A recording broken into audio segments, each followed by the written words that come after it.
الحمد لله نحمده ونستعينه ونستغفره ونؤمن به ونتوكل عليه ونعوذ بالله من شرور أنفسنا ومن سيئات أعمالنا من يهده الله فلا مضل له ومن يضلله فلا هادي له ونشهد أن لا إله إلا الله وحده لا شريك له ولا وزير له ولا مشير له ولا معين له ونشهد أن سيدنا وسندنا وحبيبنا وشفيعنا ومولانا ورسولنا ونبينا محمدا عبده ورسوله أرسله الله إلى كافة للناس بشيرا ونذيرا وداعيا إلى الله بإذنه وسراجا منيرا أما بعد فأعوذ بالله السميع العليم من الشيطان الرجيم بسم الله الرحمن الرحيم وإن تعدوا نعمة الله لا تحصوها صدق الله مولانا العظيم وصدق رسوله النبي الكريم وقال النبي صلى الله عليه وسلم خيركم من تعلم القرآن وعلمه وقال النبي صلى الله عليه وسلم كل أمتي يدخلون الجنة إلا من أبى فقيل من يأبى يا رسول الله من أطاعني فدخل الجنة ومن عصاني فقد أبى أو كما قال النبي صلى الله عليه وسلم اللهم صل على محمد وعلى آل محمد كما صليت على إبراهيم وعلى آل إبراهيم إنك حميد مجيد اللهم بارك على محمد وعلى آل محمد كما باركت على إبراهيم وعلى آل إبراهيم إنك حميد مجيد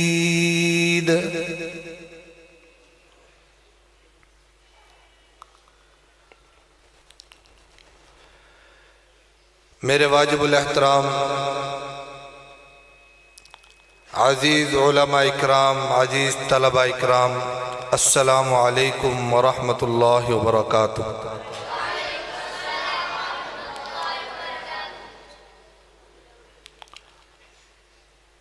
اللہ رب العزت کا بہت بڑا انعام اور احسان ہوا کہ اللہ تعالی نے ہمیں قرآن مجید کی دولت کے لیے چنا اور چھانٹا، منتخب کیا۔ عزیزان برادران، اللہ رب العزت کی میرے اور آپ کے اوپر بلکہ تمام انسانیت پر اتنی نعمتیں ہیں کہ اگر ہم شمار کرنا چاہیں نہیں کر سکتے۔ ان گنت بے پناہ نعمتیں ہیں،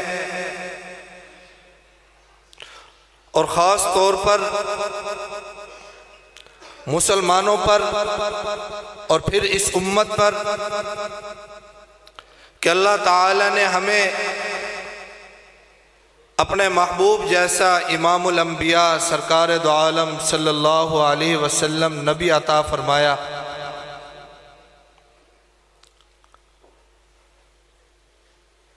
اور آپ کے واسطے سے اللہ رب العزت نے مجھے اور آپ کو اپنا کلام دیا۔ پہلی امتوں کو جو کتابیں ملی وہ کتابیں تھیں، اس امت کو جو کتاب ملی وہ کلام اللہ ہے۔ اور عربی مقولہ ہے کلام الملوکی ملوک الکلام، بادشاہوں کا کلام کلاموں کا بادشاہ ہوا کرتا ہے۔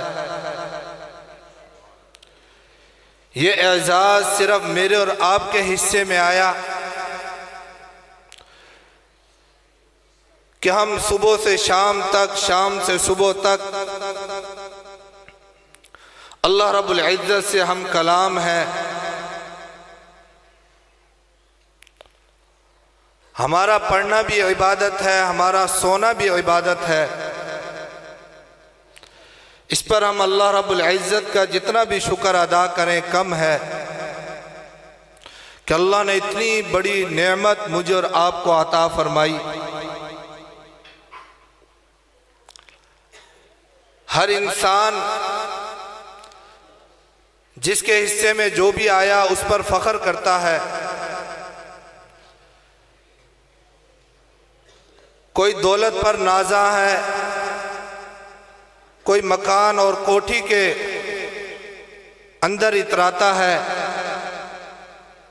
لیکن میں اور آپ اس جماعت کے ساتھ جڑے۔ اللہ رب العزت نے ہمیں اس کے ساتھ جوڑا جس جماعت کو اللہ کے محبوب نے فرمایا خیرکم من تعلم القرآن وعلم،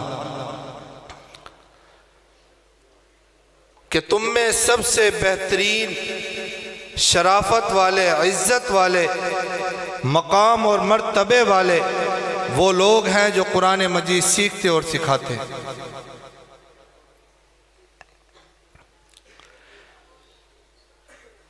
پھر یہ کتنا بڑا انعام اور اعزاز ہے کہ اس علم کے حصول کے لیے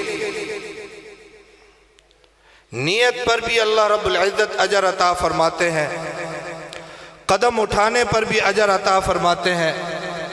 اور جب انسان تعلیم حاصل کرتا ہے، پڑھتا ہے، اللہ کے محبوب صلی اللہ علیہ وسلم کا وعدہ ہے کہ اللہ تعالی ہر حرف پر 10 نیکیاں عطا فرماتے ہیں۔ کسی اور تعلیم کے اوپر یہ وعدہ ہے؟ بولے۔ دنیا کے اندر بے شمار کتابیں پڑھائی جا رہی ہیں، بے شمار علوم ہیں، لیکن کسی علم کے حرف پر یہ وعدہ نہیں کہ اللہ اس کو اجر عطا فرمائیں گے۔ یہ صرف قرآن مجید کا اعزاز ہے کہ ہر حرف پر اللہ رب العزت 10 نیکیاں عطا فرماتے ہیں۔ یہ قرآن مجید کے طالب علم کے لیے انعام اور اعزاز ہے کہ اللہ کی ساری مخلوق اس کے لیے دعائے مغفرت کرتی ہے، دعائے رحمت کرتی ہے۔ یہ اس درسگاہ کے طالب علم کا اعزاز اور انعام ہے، اللہ کی طرف سے قبولیت ہے کہ اللہ کے نورانی فرشتے اس کے پاؤں کے نیچے پر بچھاتے ہیں۔ اور یہی طالب علم کے زمانے کے اندر اگر دنیا سے چلا جائے تو سیدھا جنت میں، قبر کے اندر بھی سوئیں گے تو ایسے جیسے شہزادے۔ کل قیامت کے دن نفسا نفسی کا عالم ہوگا، ہر انسان پریشان ہوگا۔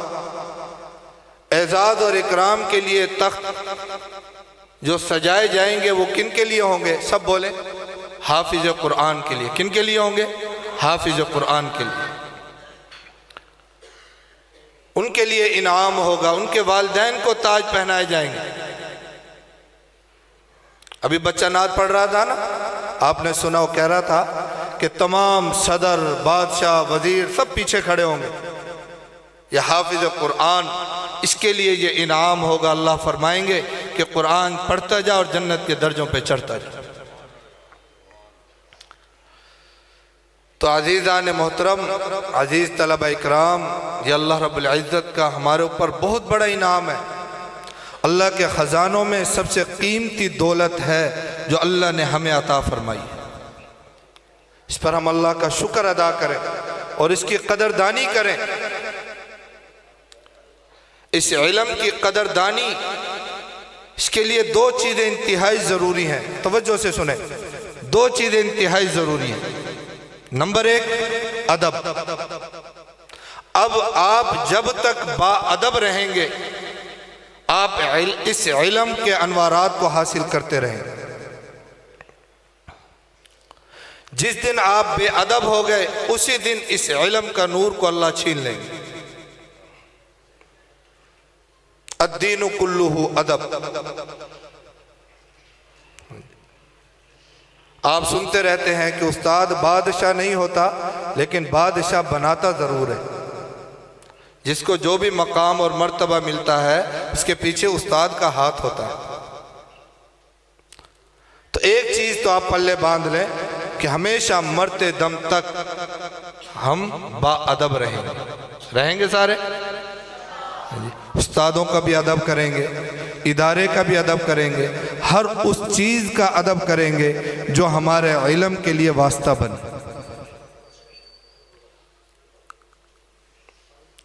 دوسری چیز، گناہوں سے بچنا، معاصیت سے بچنا۔ قرآن اور گناہ یہ دونوں چیزیں اکٹھی جمع نہیں ہو سکتی۔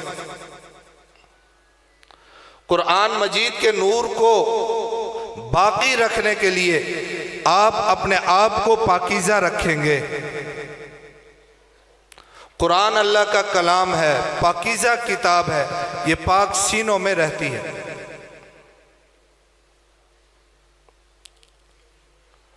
ساری زندگی اپنے دامن کو گناہوں سے بچاؤ۔ اس پر میں ایک واقعہ مختصر سنا کر بات ختم کرتا ہوں۔ ہمارے دارالعلوم دیوبند میں ایک طالب علم عصر کے بعد بازار میں گھومنے کے لیے گیا۔ جیسے عمومی طور پر ماحول ہوتا ہے، آپ لوگ بھی جاتے ہیں۔ تو ایک خاتون نے اس کو دیکھا کہ نوجوان ہے، خوبصورت ہے، حسین و جمیل ہے۔ اس خاتون کے دل میں شیطان آیا، اس نے اس کو وسوسہ ورغلایا۔ اس سے کہا کہ آپ میری بات سنیں۔ وہ قریب ہوا، اس نے کہا میرے سر میں درد ہے، مجھے دم کر دو۔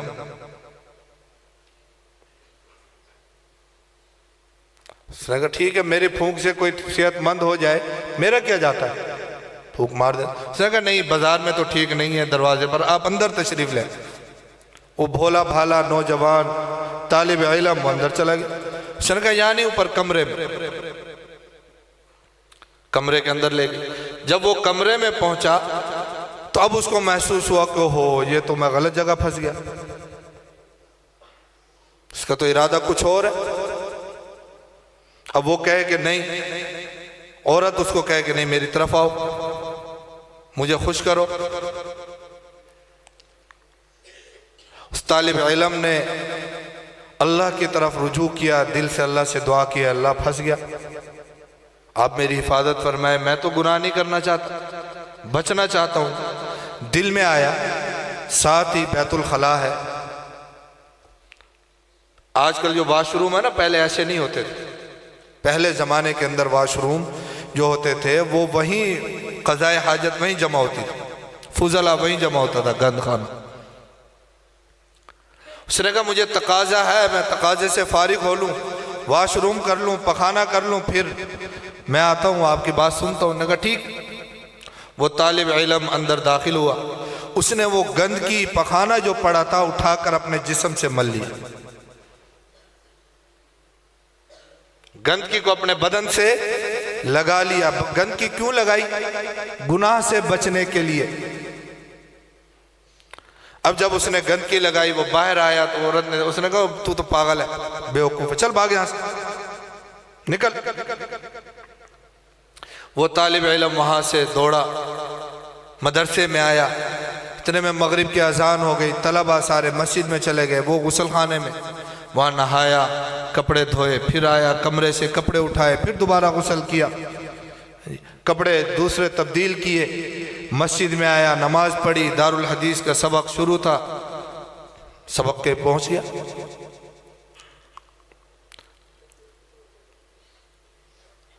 استاد محترم جب سبق پڑھانے آئے، توجہ سے سننا، یہ ہے نور، گناہوں سے بچنے کا نور، خوشبو۔ استاد جی جب سبق پڑھانے کے لیے آئے تو انہوں نے پوچھا کہ آپ کے اندر سے کستوری کی خوشبو آ رہی ہے، کس نے لگائی ہے؟ تمام طالب علموں نے اسی کی طرف اشارہ کیا، جی اس نے لگائی ہے، اس میں سے آ رہی ہے۔ اب وہ بیچارہ شرمندہ، سر نیچے، اس نے کہا شاید میں نے جو گندگی دھوئی وہ کچھ باقی رہ گئی جس کی وجہ سے بدبو آ رہی ہے، اور یہ مزاحن مجھ سے کہہ رہے ہیں کہ خوشبو آ رہی ہے۔ استاد جی نے ایک دفعہ پوچھا، دو دفعہ پوچھا، تین دفعہ پوچھا، طلبہ نے اسی کی طرف اشارہ کیا۔ استاد جی نے کہا بھائی کھڑے ہو جاؤ، بتلاؤ اتنی اعلیٰ قیمتی خوشبو آپ کے پاس کہاں سے آئی؟ پہلے تو کبھی نہیں لگائی۔ وہ کھڑا ہوا، اس نے کہا استاد جی بات یہ ہے، آج میرے ساتھ یہ حالات ہوئے، یہ واقعہ پیش آیا ہے، میں نے گناہ سے بچنے کے لیے گندگی بدن سے لگائی تھی، اور ہو سکتا ہے کہ ذرہ باقی رہ گیا، میرے بدن سے بدبو آ رہی ہے، اس لیے سارے مذاق کر رہے ہیں، آپ مجھے اجازت دیں میں دوبارہ غسل کر کے آ جاتا ہوں، کپڑے تبدیل کر کے آ جاتا ہوں۔ استاد محترم فرمانے لگے کہ اللہ کے ولی بدبو نہیں آ رہی، اللہ کی قسم آپ کے بدن سے خوشبو آ رہی، آپ کے بدن سے خوشبو آ رہی۔ کتابوں میں لکھا ہے کہ اس طالب علم کو ساری زندگی کبھی خوشبو لگانے کی ضرورت نہیں پڑی، جس گلی سے گزرتا پتہ چل جاتا فلاں طالب علم، فلاں علماء، فلاں مولوی صاحب جا رہے ہیں۔ تو عزیز طلبہ اکرام، اللہ رب العزت نے آپ کو اتنی قیمتی نعمت دی ہے، ساری دنیا مل کر اس کا مقابلہ نہیں کر سکتی، ایک حرف کی قیمت ادا نہیں کر سکتی۔ خدا را آپ اس نعمت کی ناقدری نہ کریں۔ اللہ ہم سب کو عمل کی توفیق عطا فرمائے۔ وآخر دعوانا ان الحمدللہ رب العالمین۔